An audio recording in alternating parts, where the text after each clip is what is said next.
Welcome to the Poetry Box Live. I'm Shawn Aveningo Sanders, and I'm thrilled you could join us today for a little poetry.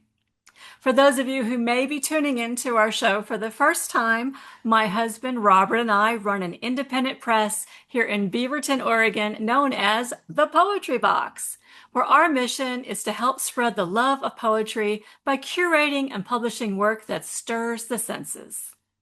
In addition to publishing poetry books and collaborating with writers from all over the country, we enjoy hosting our authors on our Zoom shows to help them reach a new audience. And today we're celebrating National Poetry Month with four delightful poets. We'll have Sharon Black, who is joining us from Pennsylvania, Robb, who will be reading to us from California, Joanne Kennedy Frazer is sharing poetry from North Carolina, and Susan Willis Johnson is bringing us poems from Washington State. Let's get started with our first featured poet. Sharon Black is the author of The Snow Arrow, a provocative collection of poems spanning 4 decades of her writing career. Sharon's work appears in over 40 journals. Twice nominated for a Pushcart Prize, her poems have placed in contest, secured Best in Issue accolades, and been selected for anthology anniversary issue publications. Since her retirement from librarianship at the University of Pennsylvania, she has added abstract painting and playwriting to her creative pursuits. She is currently working on her second play, The Drip, which is a hypodermic media indoctrination, climate change, cultism, and conceptual art collide to test family relations. That sounds absolutely fascinating. Sharon resides in Wallingford with her husband George, though they spent a lot of spirit time on Rainbow Lake in the Adirondacks. Please welcome Sharon Black.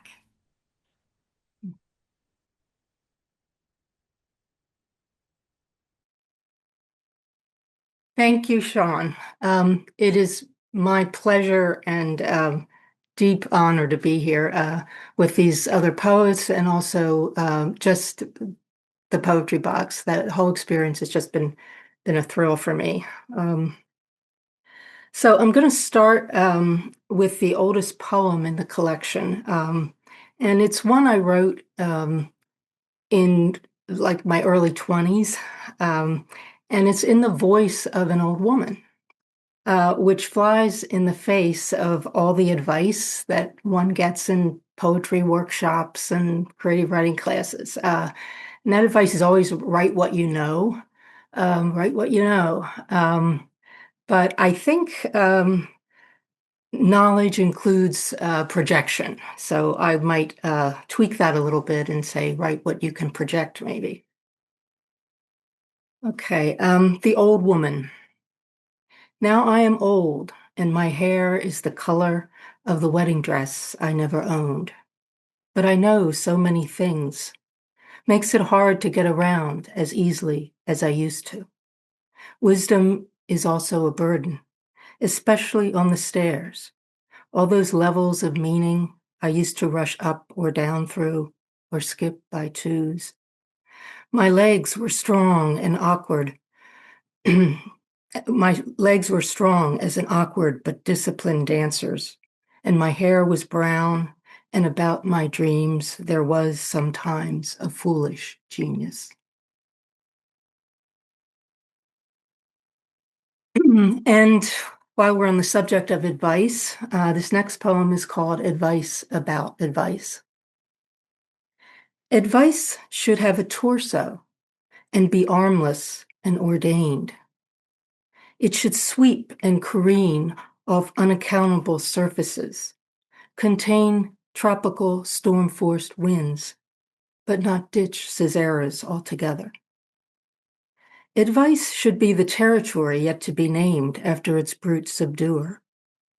It ought to have a big wardrobe opening onto empty hangers pushed to one side.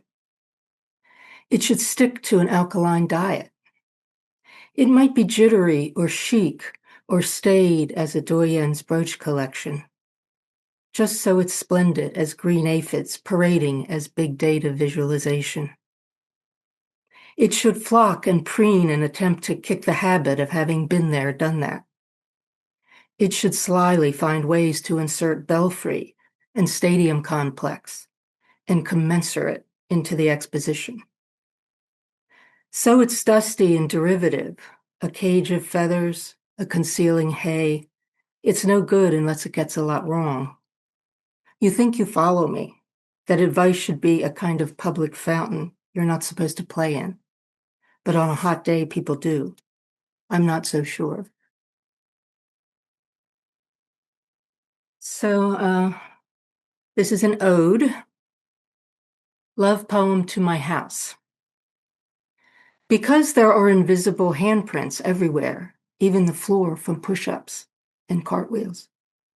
Because there is a hole in the screen through which malls make their crossings to become still shadows in the overhead fixtures. Because you are filled with moons I chase from cellar to attic and out the fire escape, if only you had one. House, I love you because there is aspirin and garlic and colored pencils on the windowsill. Because you are bathed in champagne the way the sun sets around you. Because there are whole oceans inside you and long beaches eroding in places, if I think about it. If I think about it, this is the house in which Jesus was born in a barn. The same house the Kissimmee River, full of flagfish, flows through the kitchen as I separate whites from yolks.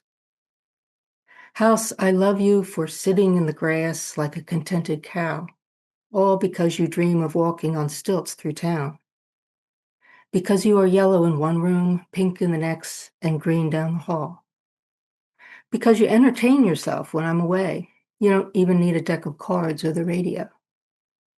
Because yours are the longest arms reaching into pharmacy, water ice stand, and toll plaza, and I can't wait to get home. House, I love you in the night when you are an old, stiff-jointed animal shifting in its sleep. Then, too, you're really a funny-looking book. Critics find you slow, lacking discernible plot, but I keep thumbing your water-stained pages. House, I love you because your heart changes shape and moves around. One day, it's the cabinet of glassware. Another day, the high bed in the guest room, or the toy chest, or the garden hose asleep in the garage. I can hear it beating from where I happen to be looking. I can do this with my eyes closed. Dear house, the truth is I am really your house. I carry you with me whether I'm waiting for a plane or running at the track. If you are repossessed tomorrow, if you burn down an hour from now, in me, your estate is fully intact. But you already know that.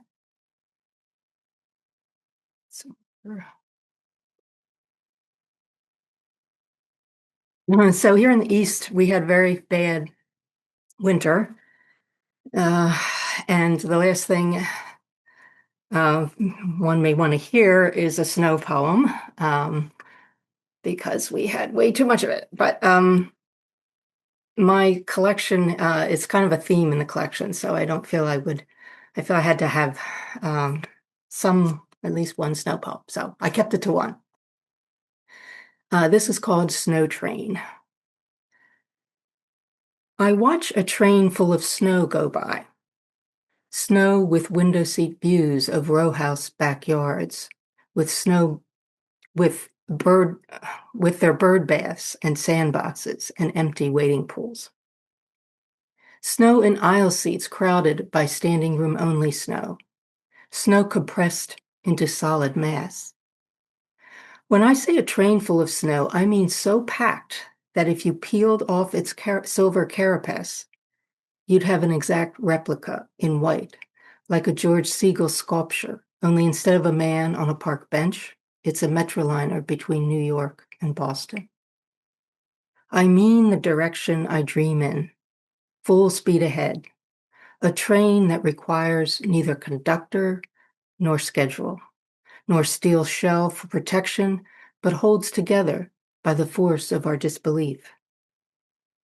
A train with a turbine of snow, a fuel filter of snow, and wheels of snow that spin in the clear sun of the day as children wave from scooters and stoops strewn with plastic toys.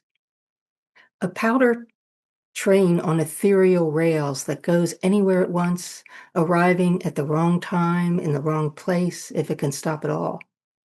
Crashed, it's but a larger than average snowbank. Who can tell in the still flurrying fog that it's on its side, much less whitely smoldering into more, not less of itself? Okay, then thank you. I'm gonna conclude with a poem that's titled, They Think a Lot. They think a lot of ticking and spunk. They think how many steps to the bath. The more they relate, the less they observe. August can be marred by drones. A compliment can be coded.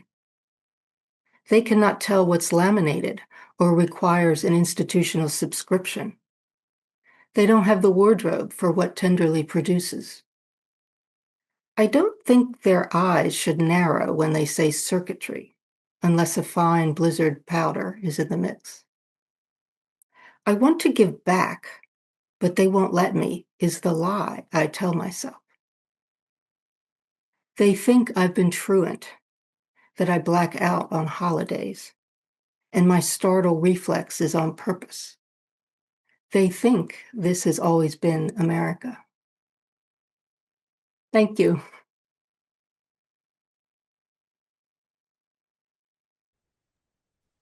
Oh, Sharon, that went by way too quick. I have to say, I absolutely adore this entire collection of poems. They are quite relatable, yet they are filled with so many surprising images and observations and insights. And of course, that is why we write poems, right? Yeah. To discover new ways of looking at the world and looking at each other. But I really think so one of the poems in the book that you talk about abstract art, about how you see yellow in a field of blue Oh, and how right, many right. different things it could mean. I Yeah. really love that poem, and Mm. there's just so many delicious poems in the collection. I love that poem too, and it comes from a wonderful memory. I wrote it on Father's Day, and the two kids and Dad were out in the lake on a lake in Pennsylvania. Where was it? I can't remember the title not because I can't really remember, but I'm nervous. But I was just on the shore and just so at peace. The family's happy. A writer's getting some time to themselves to do some writing. That's just perfect. Yeah. And yeah, that's Well, just a very for happy me, moment. that poem in particular really, for anybody who doesn't understand abstract art, and how Mhm. you can see all the different things in the different shapes. Because this is Yeah. something that I'm just now really getting into as of late. And it's such a wonderful explanation of how that works. Right. You know, Yeah, I didn't get into abstract art till like 3 years ago. And so it takes your whole life. It's such a gift to be able to get into in yeah, these later decades because I was writing yellow. I didn't think I had any, it could work, it was all in my head being a poet. And then to be able now to actually do abstract art, but I didn't do it then. I was dreaming about it. yeah. Oh, that's so In one cool. genre, you're dreaming about another one. Oh, well, that's just wonderful. So Yeah, thank you so much for sharing with us today, it Sharon. It was a real was a delight. joy. Thank you. Next up, we have Casey Robb, the author of Morning Glory Moon, a weaving of free verse and forms that moves the reader through various moods, ranging from eerie and somber to humorous and light. Casey is a former physical therapist and a retired civil engineer from Texas, now living in Northern California near her two adopted daughters. Her early passion for poetry was rekindled in middle age when she joined the California Federation of Chaparral Poets. Casey's poetry has been published in many journals and has won numerous awards, including Best of Convention Trophy and a runner-up trophy at the CFCP convention. She also enjoys writing fiction and is currently working on her novel. It's my pleasure to welcome Casey Robb.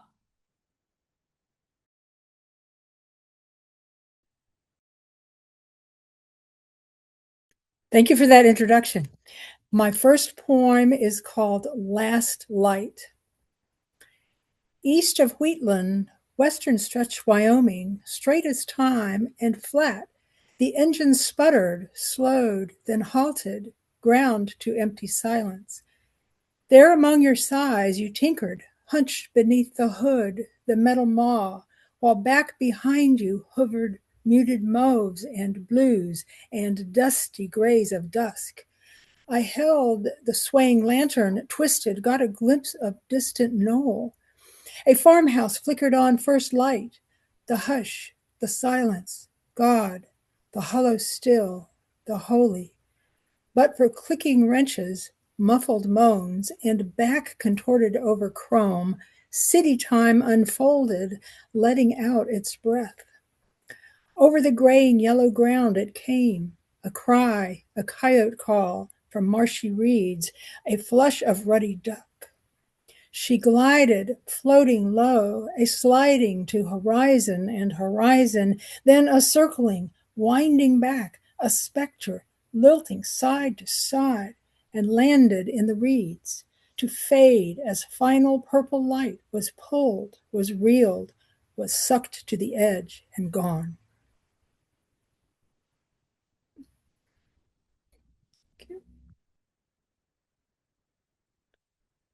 Thank you. The next poem is called Bones. One day soon, when moon opposes sun, and shadow hand lifts creature from the nest, though others put to rest, you'll hear it then. Perhaps you'll be in the kitchen at the sink, or in the shower reaching for the soap, or curled up on the couch, a book in hand. You'll hear it then, the shifting of the bones. You know, the bones, the ones you buried deep so long ago you thought that not a soul could see. They're 10 feet down, but there they are, emerging, dotting soil, ancient, white, accusing, cutting flesh. Don't run away, don't turn away.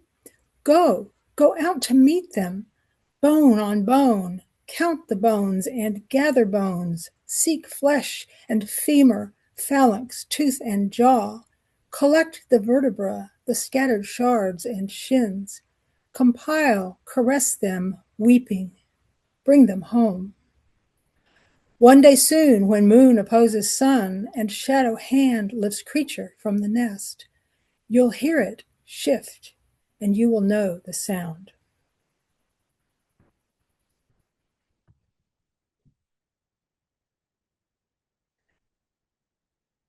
The next poem was inspired by the painting The Hippopotamus Hunt by Peter Paul Rubens, and it is called The Sultan's Aging Son Recalls the Hippo Hunt. It is an Italian sonnet. The Sultan sent 3 sons. His voice is frail, the boys lean in. On horseback, battle-bound, we marched with 2 barbarians to the sound of barking curs at our feet and a distant wail of hippo. Coming close, we saw her flail a crocodile about. We circled round them in the bog on sinking hooves. As a hound sunk teeth into flesh, we readied to impale the beast.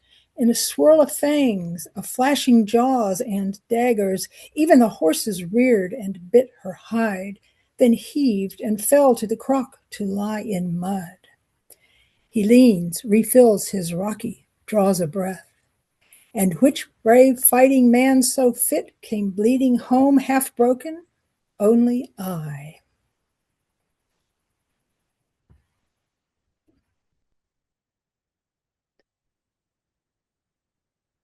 Thank you. The next poem was inspired by a black and white photograph. It is called The Road to Shepetovka. The house stands by, so old. Its skirts are hiked up from the mud. The shelter stoops, a solitary wooden gray. There is no darkness, yet there is no light. And still the sky is strange. It hovers all around us, white. Off the bus, we stretch our legs. This is the place the woman barters painted eggs and antique trinkets hidden, maybe lost, before that time of trouble. Then the war began, but that would take too long for her to tell and tell. She brings us cups of water from a well, the sweetest thing she sells, and charges plenty. We refuse the trinkets, eggs. We cannot tell if she is old or young, for in this land only the ancient born can hold, survive. We climb aboard the bus, put muddy boots aside. We crane our necks to see the woman walk. She clasps her coat against the cold and hurries to the house. The chickens chase. The bus pulls out and chugs along the road to Shepetovka. Beyond are empty fields, a dying tree. There is no darkness, yet there is no light. And still the sky is strange. It hovers all around us, white.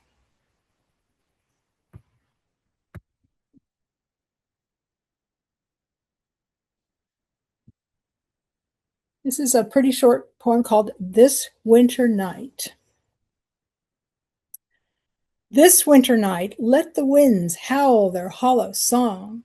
Let the rain streak sideways, scratching at the black window pane. This winter night, let the raven run to shelter and the mule deer limp its line of fading footprints in the mud. Go ahead, let 1,000 spirits whine the dying of the earth. This winter night, your arms make a circle around me, and in this one small room, the air is thick with blossoms.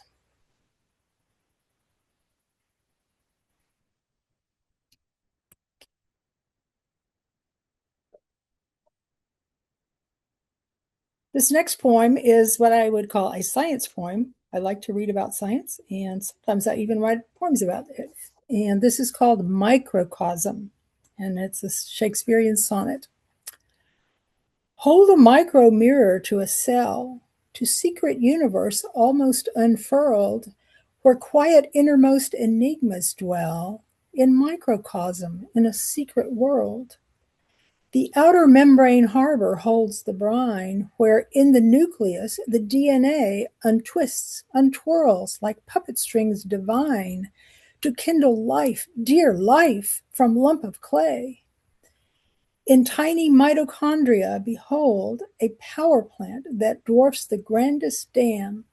So small, it's true, and yet a trillion-fold, that much and more it takes to make a man. And we, each one of us, through time is hurled, another microcosm of the world.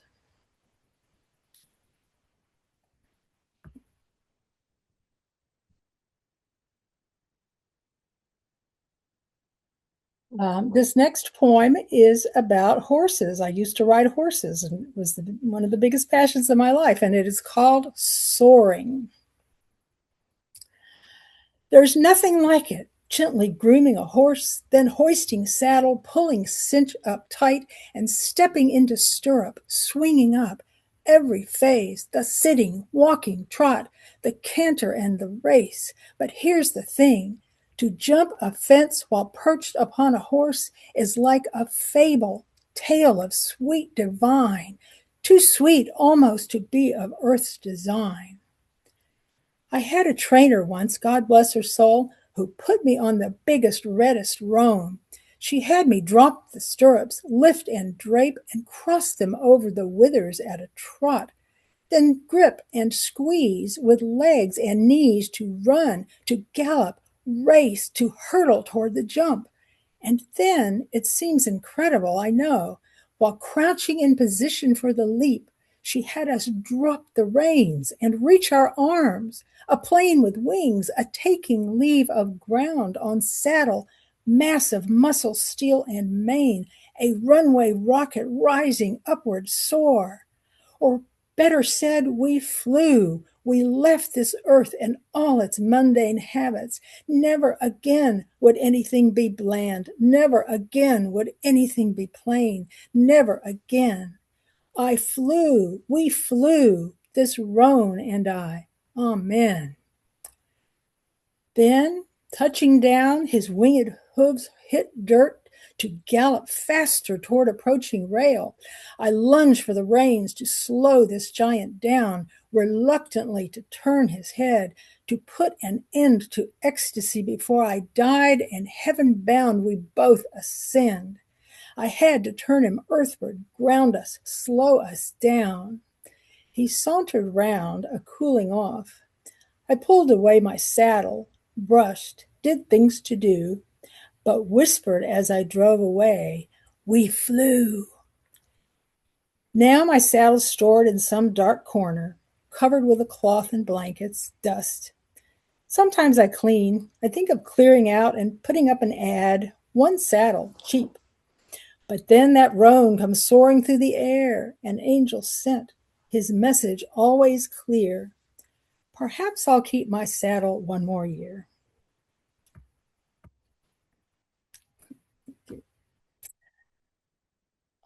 This is my last poem, I think. And I used to play guitar when I was young, and I didn't learn how to play the fiddle till I was 40. So I was never good at it, but I sure did have fun.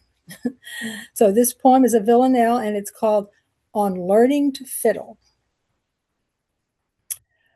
Fancy me making friends with a fiddle. Cuddle on up now, tuck that jowl. What, no frets? Put your finger in the middle.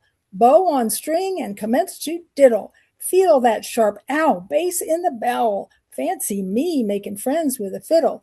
Dancing feet like ants on a griddle. Hold that 2-flat D, cry foul. What, no frets? Put your finger in the middle. Shuffle and stomp now, turn and twiddle. Hound lifts nose for a tenor howl. Fancy me making friends with a fiddle. Scratchy, patchy, poke, and piddle. Hands on ears now, children scowl. What? No frets? Put your finger in the middle. This axe ain't but a raucous riddle to make a grown man yelp and yowl. Fancy me making friends with a fiddle. What? No frets? Put your finger in the middle. The end. Thank you. Oh, Casey, that was fun. But I tell you what, next time you read that poem, you really have to have somebody playing the fiddle. Because I There mean, you go. I can practically hear the rhythm of the fiddle as you're reading that poem. It was so much fun. Yes, Oh, yes. gosh. That'll be a great idea, Yeah. especially for missing the note. Yeah.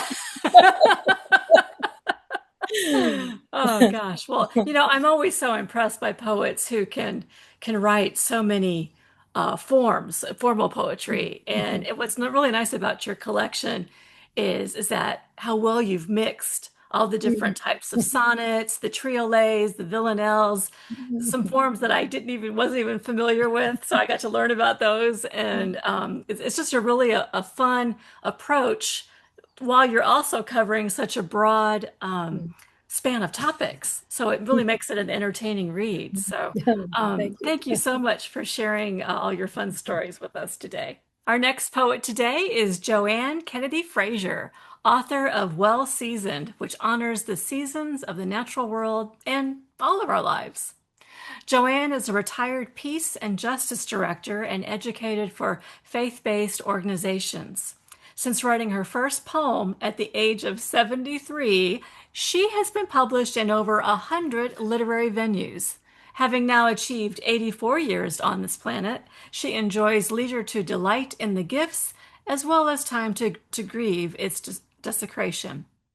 Her go-to poetry themes are nature, justice, family, and aging. 5 of her poems have been turned into a song cycle, Resistance, by composer Stephen Luxon, and performed in both Seattle, Washington, and Durham, North Carolina. Her second chapbook, Seasonings, was nominated for the Arif Hoffer Award. Please welcome Joanne Kennedy Frazer. Hi, good evening, folks. And hi, Dorothy, Jan, and Alice. Thank you. Yes, I am. I have a wealth of years. Let me put it that way. Sharon, I liked your very first poem. That kind of fit me.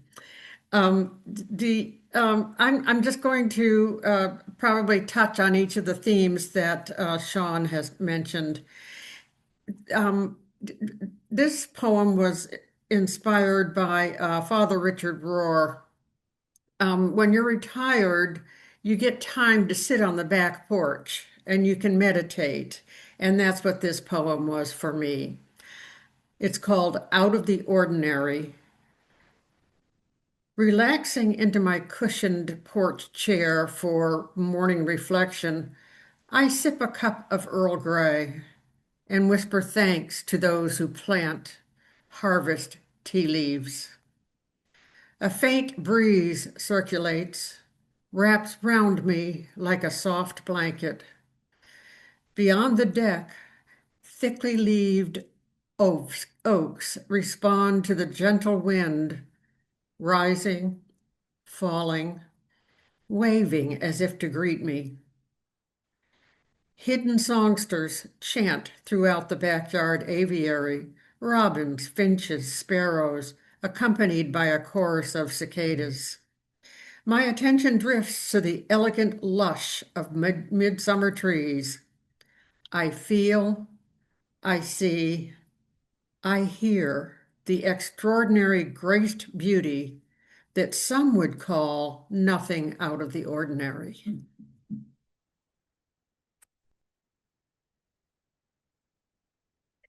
It's Easter season still. I'm descended from some wonderful Irish folk, and I have always been interested in the early Celtic gods and goddesses, and this includes the goddess Easter, which takes us to Easter. Around March 20, on the vernal equinox, when Earth senses winter departing, spring arriving, dark yielding to light, Celtic goddess Easter has her festival. Her ceremonies feature bunnies, eggs, lilies, symbols Christians may recognize when celebrating their Easter. Indeed, in the 6th century, the Venerable Saint Bede suggests the Easter tradition can be traced to the pagan rites of the goddess Easter.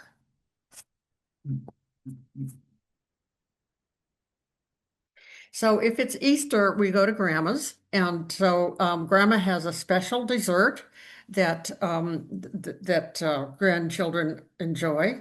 I call this Sunday Sundays. It's a pantoum form.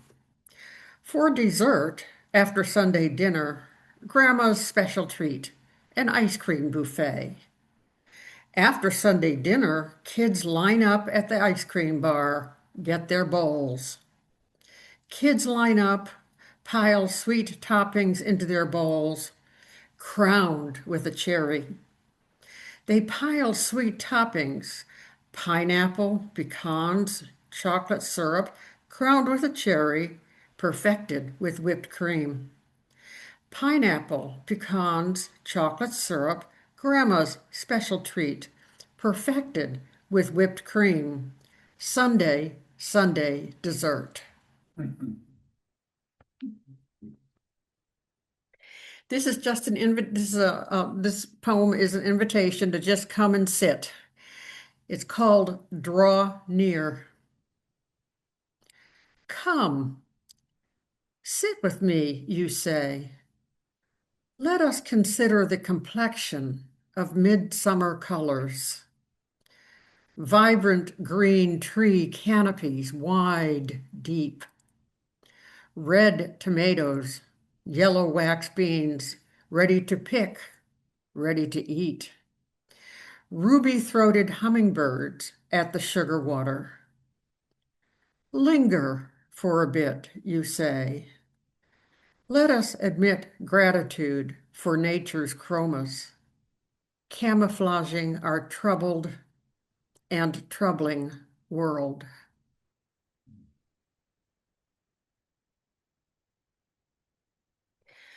As Shawn mentioned, my work was with social and economic justice issues.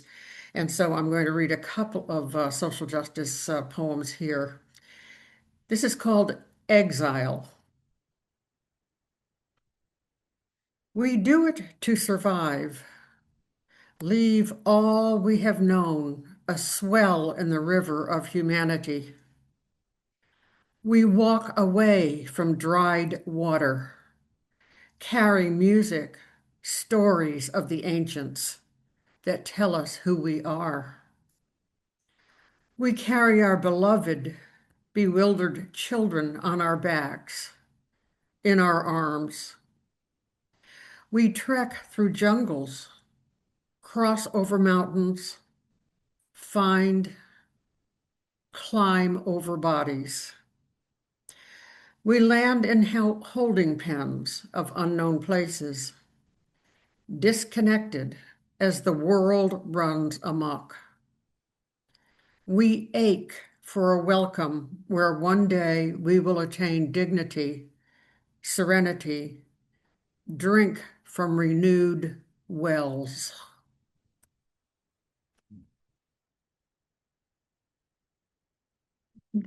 I have taken on the persona of the earth goddess Gaia for this one. So this is a memo to her human earthlings from me, the earth goddess Gaia.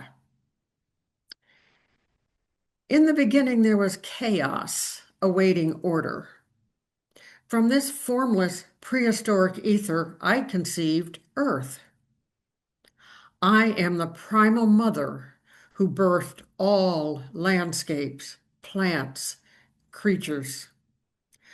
Until recently, it was I who regulated Earth's elements to sustain life. But human earthlings have distorted my natural processes, caused Earth-wide disharmony. Depletion of the planet's resources has enclosed Earth in a greenhouse taking control of the globe's climate. You Earthlings, you are usurping my ability to maintain Earth's balance. Futures of my non-human and human children are being severely altered. It is time, Earthlings, for you to banish hubris. Return dominion to me, your Mother Earth. As a grandmother, I am very, very concerned about what we're leaving our next generations, and that's where that poem comes from. So it occurred to me a few years ago that I was aging, that I was actually getting old. We go to the beach every Thanksgiving. We have a family reunion. And I was finding that it was getting harder and harder to get from the cottage to the shore. And that's where this poem comes from. It's called On the Beach.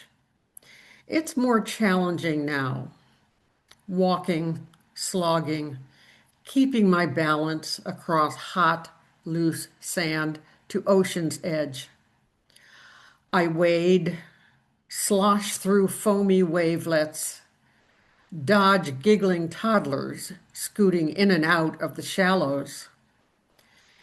50-year flashbacks feed my urge to join surfers riding waves, diving through breakers. As I build sandcastles in the air, an ebbing tide tugs at my ankles, carving sand from beneath me as it slides back to the deep, carrying part of me with it.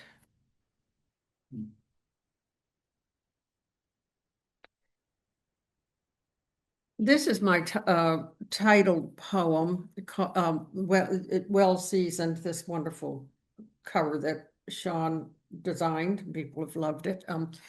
This poem is called Well Seasoned. 1. Autumn's multi-hued leaves drift to earth, compost in winter's dormant soil. Prod spring's green to emerge, promote summer's bounty, then transmute afresh to fall colors. 2.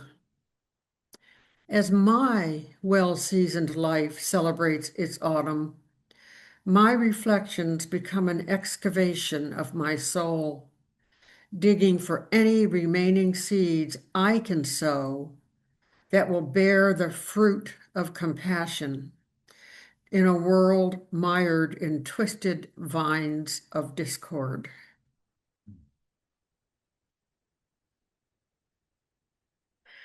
And I will end with my Nature at Prayer. And that's the title of this, Nature at Prayer. Morning chorus of cicadas swells, subsides, like monks chanting. Lyrical ovation of wrens invite sisters to sing midday devotion. Evening melody of chimes, gentle breezes inspire carillon of benediction.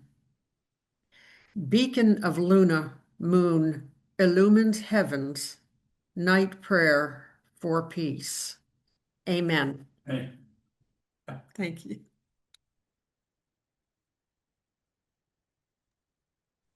Oh, thank you, Joanne. That was lovely. And as a grandmother myself, I certainly share your concern about what we're leaving for our future generations. And I think it's become a little too common for some folks to reach a certain point in life and say, well, that's not my problem anymore. Yeah.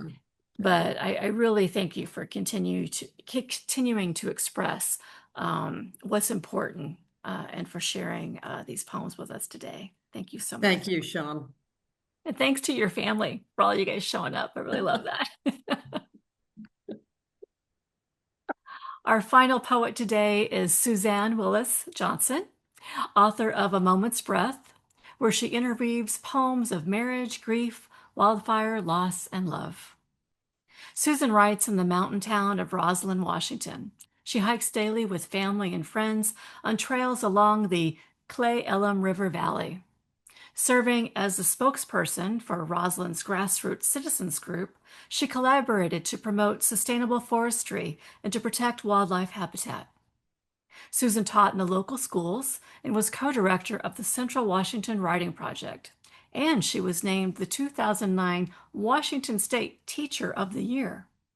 Her chapbook, The Call Home, was a finalist for the 2022 Poetry Chapbook Prize. Please welcome Susan Willis Johnson. Thank you. Thank you all. Thank you, Shawn and Robert, for, again, like beautiful, professional, encouraging work with you. I really appreciate it. And thank you all, friends and family, for attending this evening. And I want to put a special thank you to Lynn Lewis, who I'm actually meeting right now, whose artwork is the cover of this book. And I'll read you a poem that inspired that art coming up soon. But I'm beginning with a poem entitled A Question, and it's introduced with a quote from Ada Limon. To be made whole by being not a witness, but witnessed. Are we each the I and the world, permeable and whole? I, this bird song, this pine branch, greeting first glint of sun on ridgeline? Are we each the river, slow, still below the dam? Are we lake above, thirsty for snowmelt? Are we bear and her cubs, hungry and dazed by first steps into yawning forest? Are we dormant garden, silent, patient, her black soil eager to house first seeds of May? And are we also pounding hail, crashing flash of lightning in mounting clouds, worrying the town?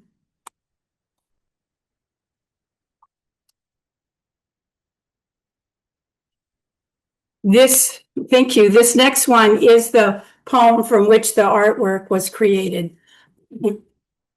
As Shawn said, I live in Roslyn, Washington, a square mile town in the Cascade Mountains. whose wildfire risk is higher than that of Paradise, California. So we're constantly doing controlled burns around town in the forest and firewising in town. Here's the title. Now it is April, where we lost control of the controlled burn last October. This poem is introduced with a quote from Joy Harjo. And the ground spinning beneath us goes on talking. Walk with me through this forest. Do you hear spring beauties burst through the burn? Listen to them open in praise song here along boundaries of charred trees. Taste and see these sweet flowers, these tender leaves.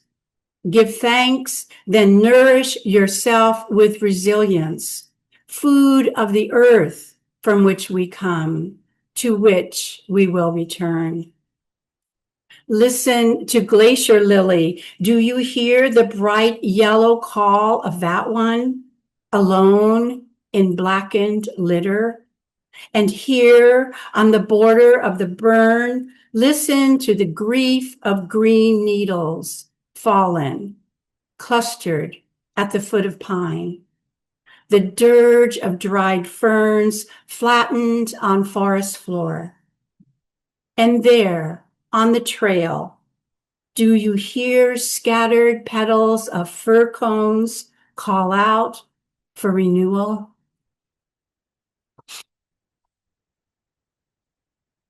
Thank you. My sisters are here with me, and this is a common scene we had with my father in his last years as we sat with him and helped him. It's titled Dinner with My Father at the Kitchen Table. He lifts a fork above the steak I sliced for him, small enough to coax his throat open, large enough to offer some satisfaction. You have seen the focus in a surgeon's eye while she grasps the scalpel exactly. Such is the way my father quiets his trembling hand, pierces his meat, and guides it precisely to his mouth.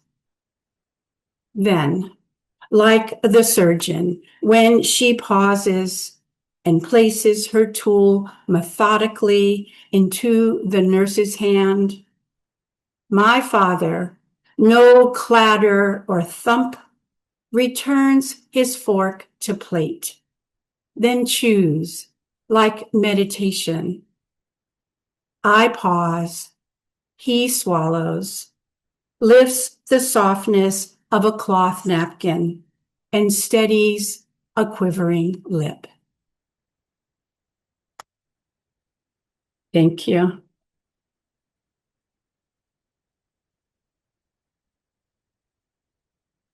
This next poem's title is actually a Zen proverb.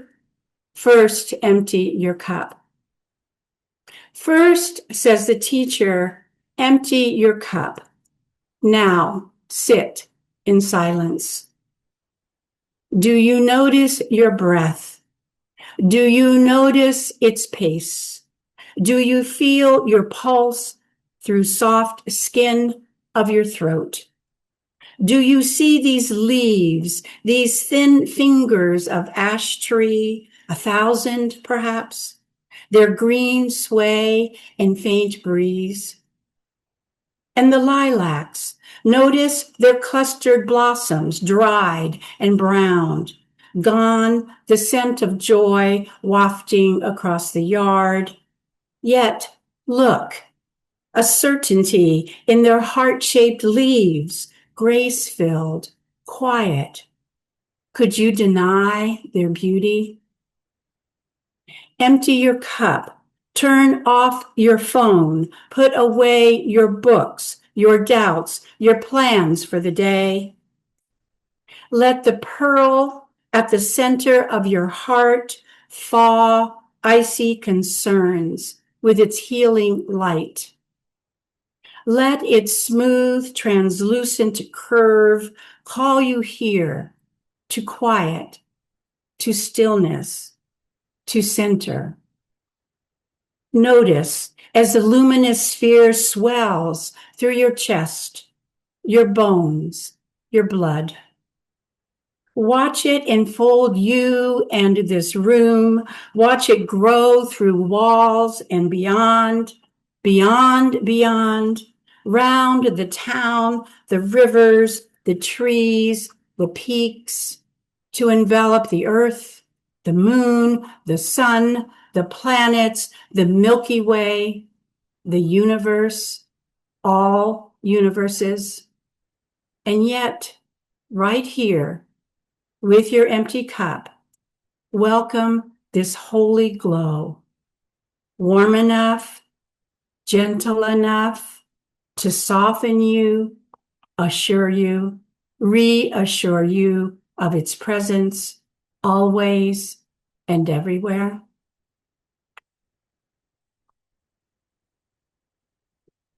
Thank you.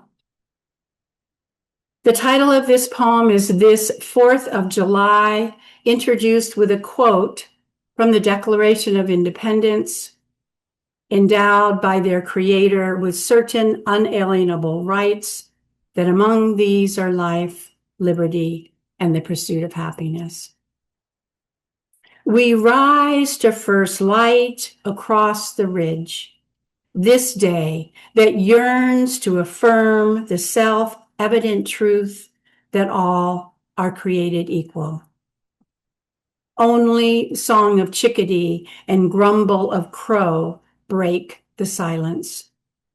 Silhouettes of pines glow along the rim while sun spills brilliance. A self-evident truth pours abundance on all. On to back of black bear, broad wing of blue heron, green bud of huckleberry, eye of every hummingbird. And we too yearn to affirm that all. Today, we march for another unarmed Black man, for another unarmed Black, for another unarmed, for another.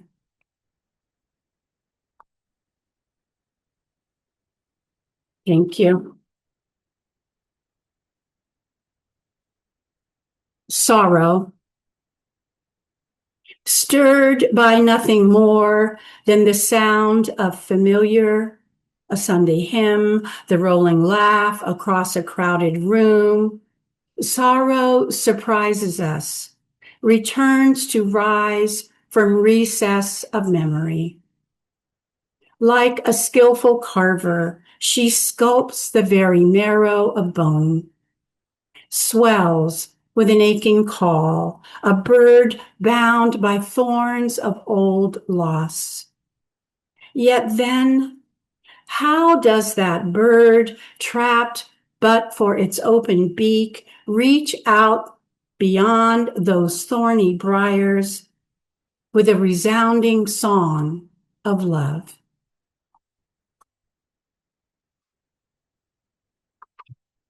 Thank you. Be at peace with unknowing, with questions, with absence of answers. Be at peace with changing light of dawn in pines, ch, ch, ch, a garden sprinkler, dog asleep at my feet, rising air of another hot August day. Be at peace with this pen, this paper, the distant drone of highway, the clearest, cloudless, bluest sky, the air free of smoke this morning. Be at peace like Eddie, like Martin, like Jesus. Peace to you, my own peace I give to you.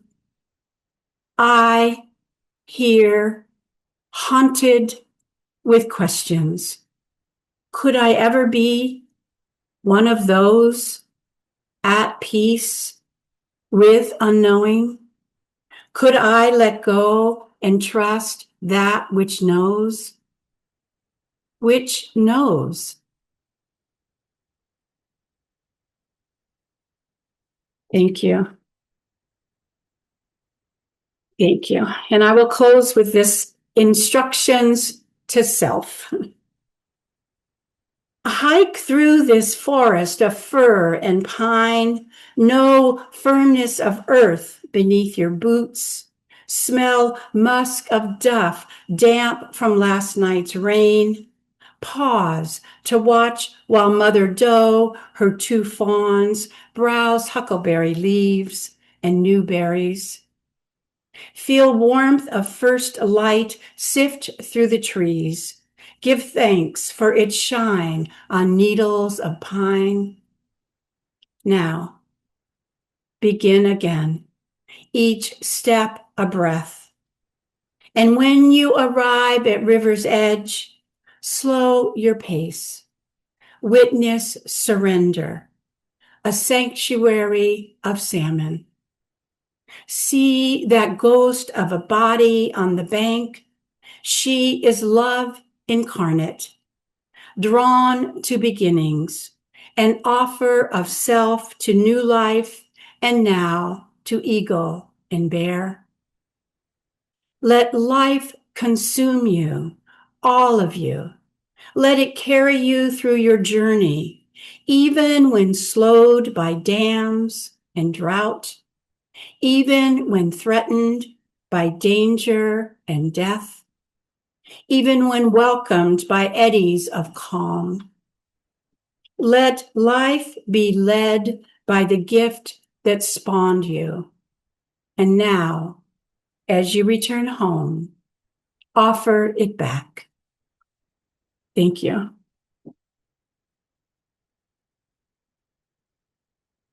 Thank you. Oh, Susan, I have this sense of calm bathing over me. This is such an exquisite collection of poems. I was particularly drawn to the poems about your father. They're so tender.